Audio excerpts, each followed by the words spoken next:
Hi hello welcome to my channel. இப்போ நான் apple வச்சு ஒரு கேக் செய்யப்படுறேன். வாங்க எப்படி செய்யலான்னு பார்க்கலாம். அதுக்கு முன்னாடி ஆப்பிளை தோல்லாம் சீவிட்டு குட்டி குட்டியாக கட் பண்ணணும். நான் கட் பண்ணிவிட்டு உங்கள்கிட்ட காட்டுறேன். பாருங்கள் எவ்வளோ சின்னதாக லைஸாக நான் கட் பண்ணியிருக்கேன்ட்டு. இந்த மாதிரி தான் கட் பண்ணி எடுத்து வச்சுக்கோங்க. இங்கே பவுலில் நான் ஒரு எக்கு உடச்சி ஊற்றிருக்கேன்.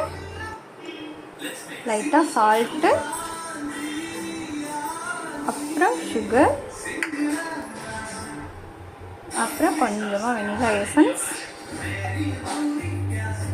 இதை நம்ம மிக்ஸ் பண்ணிப்போம். பாருங்கள் இந்த அளவுக்கு நான் மிக்ஸ் பண்ணிட்டேன். இப்போ நம்ம அது கூட ஆயில், அப்புறம் பால், பேக்கிங் சோடா, அப்புறம் மைதா. அவ்வளோதான். இதை நல்லா மிக்ஸ் பண்ணிப்போம். பாருங்கள் இந்த அளவுக்கு நான் மிக்ஸ் பண்ணி எடுத்துக்கிறேன். அவ்வளோதான். இப்போ நம்ம அது கூட ஆப்பிள் ஆட் பண்ணிப்போம். ஆட் பண்ணி நல்லா மிக்ஸ் பண்ணிப்போம்.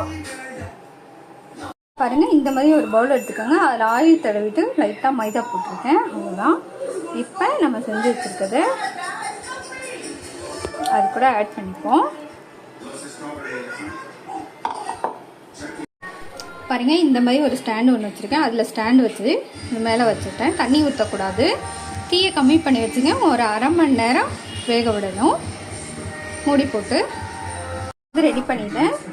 அடியிலெல்லாம் வந்துருச்சு. நல்லா சாப்பிட்டா இதை அதுக்கு மேலே அப்படியே சும்மா டெக்கரேஷனுக்காக போட்டிருக்கேன். அவ்வளோதான். நான் உங்கள்கிட்ட வெட்டி கட் பண்ணி காட்டுறேன்.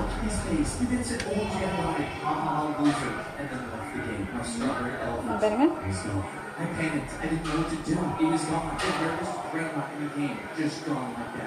எப்படி சாஃப்டா இருக்கு பாருங்க. நல்லா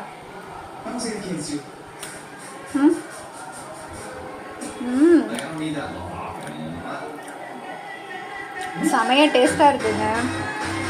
நீங்கள் ட்ரை பண்ணி பாருங்கள். ட்ரை பண்ணி பார்த்துட்டு எனக்கு லைக் பண்ணுங்கள், ஷேர் பண்ணுங்கள், மறக்காமல் சப்ஸ்கிரைப் பண்ணுங்கள்.